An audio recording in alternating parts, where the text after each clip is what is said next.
Hi beauty queens, welcome to Refining Beauty with me, Yaunee Michelle, a place where you can glow and grow from the inside out. So on today's topic, I just want to talk about vulnerability and just letting you know the world needs our vulnerability. The world needs your vulnerability. So let's get started. So before I talk about vulnerability today, I just want to shout out Jam and Rico. Who is Jam and Rico? They're a Black-owned business that actually created these beautiful earrings that I got from Target. And I got them for $10. Target has a whole lot of stuff for Black History Month. So when I got there, can I tell you that I just got the crumbs? So I'll just say that we just showed up and showed out at Target. I don't know what's going on, but in any case, I was able to get these earrings. I actually got the last ones, and then I got a shirt that said melanated. So I am ready. I'm ready for Black History Month. But yeah, I love these earrings, especially with short hair. You know, you got to represent. And so I just feel like the shorter the hair, the bigger the earrings, or the more vibrant the earrings. So I showed up today in my Jam and Rico earrings. Moving right along about vulnerability. So I just want to, again, remind you the world needs our vulnerability right now. Why? Because there's been several suicide deaths that have happened, I would say, within the past month. And a lot of them were in their 20s, in their early 30s, some older too.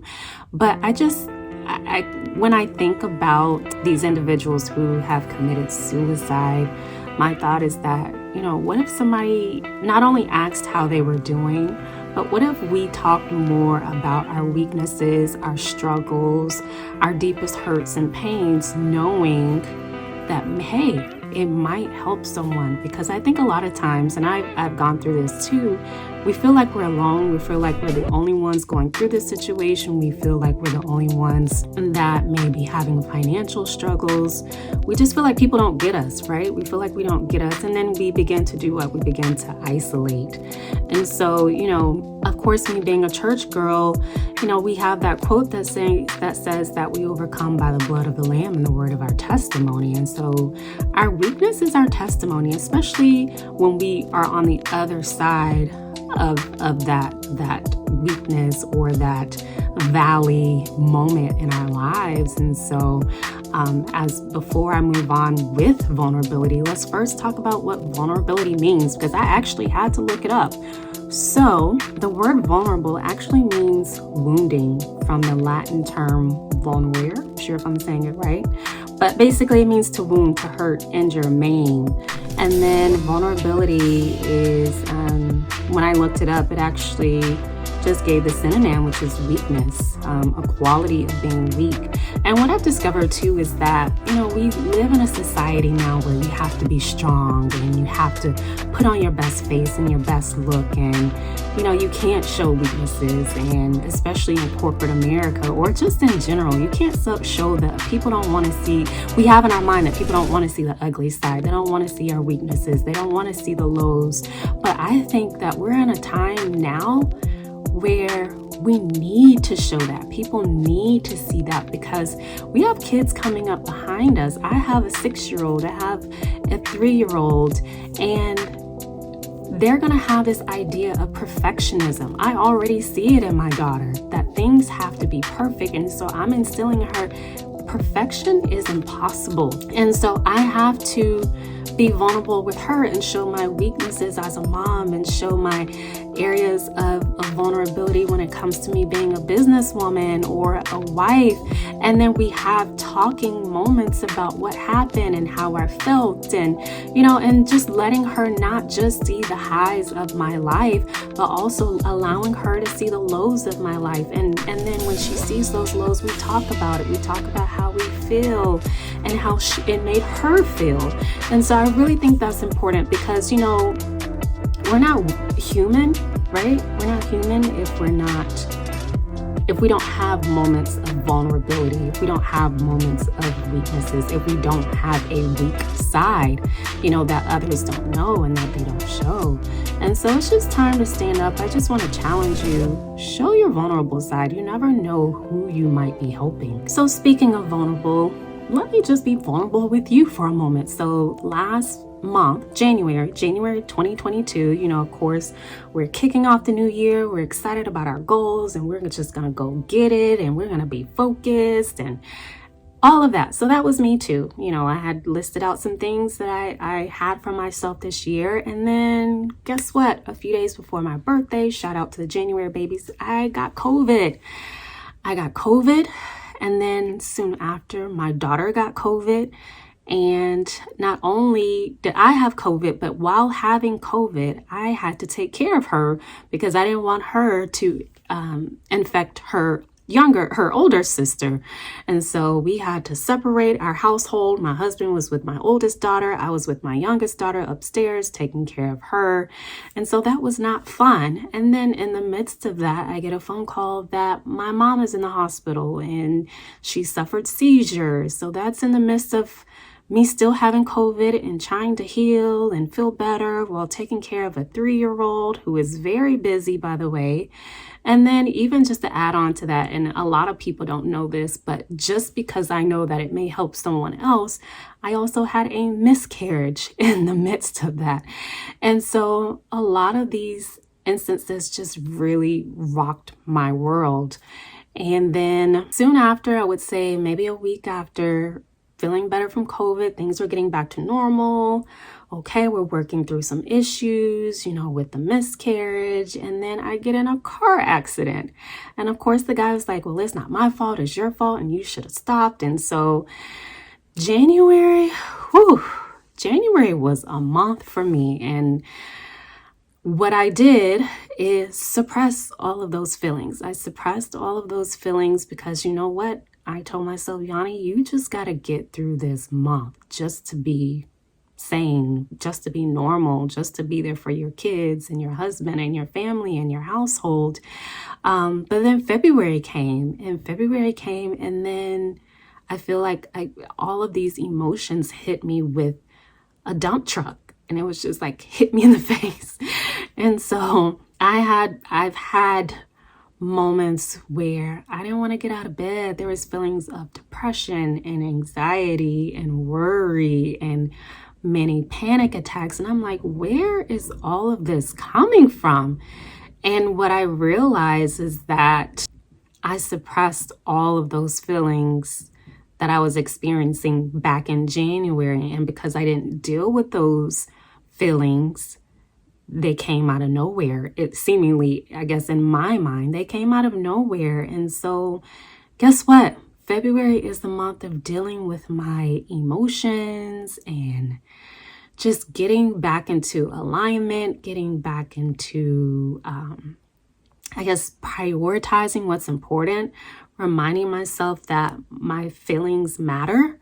And really dealing with those feelings because, for me as a woman, especially as a Black woman, if you're watching this video, we all know, like, we suppress our feelings just to get through. We're taught to be the strong Black woman, right?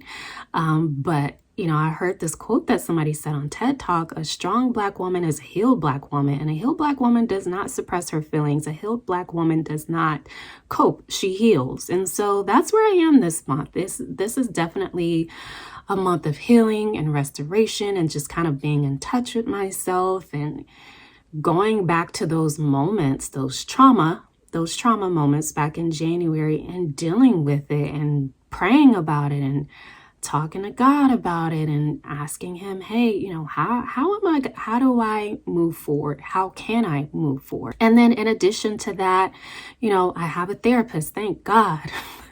Thank God for my therapist. I have a therapist that I'm going to have to work with to talk through these matters that I've suppressed over the past few weeks. And then, it's important to do things I love. So writing down things that fill my cup and going to do that, Thankfully, I live in Orlando, Florida, and I may go to a Disney park just to go to the happiest place on earth to fill my cup. I may go to a painting class. Friday, I think I may go to the farmer's market. So just finding things that fill my cup. Also, another thing that really helps me heal and just kind of do an assessment of how I'm doing is journaling. I love, love, love, love journaling. And it's just a moment for me to just be still, pray, talk to God, write out some things that are on my heart, write out things that I'm feeling, because a lot of times like I talk out of my head, but I'm talking from my head, but sometimes not my heart. And so journaling for me is just a time where I am writing from the heart, because for me, I am not the best verbal communicator. I communicate best writing. So I write out how I'm feeling, what I'm thinking, my prayers, my hopes, my goals. And it's just a moment just to assess, do a self-check-in, and also, just talk to God and just allow Him to feed into me what I need to do in order to heal, to move forward. Even if there have been some mistakes that I've made last month that I shouldn't have made, that may have caused the stress, the anxiety, perhaps during COVID.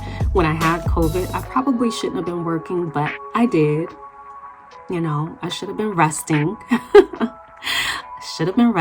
So just really working through that. There's a passage in John chapter 20, verses 24 through 29. It was about Jesus and doubting Thomas. And if you grew up in a church like me, you know about doubting Thomas, and he didn't believe that, Jesus had risen from the grave, and he just needed to see it for himself. And I don't know about you guys, but that probably would have been me. But in any case, when it comes to vulnerability, I love this story because God helped me see it from a different perspective. And so Jesus had risen from the grave. The disciples, some of them saw him, some of them didn't. Thomas was one of the ones who did not see Jesus after he rose from the grave. And so Jesus was about to go back up into heaven. And before he did, he made it a point to go see Thomas to prove to him, it's true, I've risen from the grave. But what I loved about this is that Jesus had a vulnerable moment. Thomas, in his mind, he wanted to see, or he wanted confirmation that Jesus had risen, right? But what I like from Jesus's perspective is that he showed his wounds to Thomas to prove, like, this is what happened to me. And we all know just the excruciating pain that Jesus went through on the cross and how much anguish it had caused him, and that he was sweating blood. And, and if you haven't seen The Passion of the Christ, you should see it. I don't know about you, but I can't even watch it all the way through because it's just too much. But, the nails being hammered into his hands and his feet, and they ripped his clothes and they beat him, and then the thorn crown that they put on his head, it was just excruciating.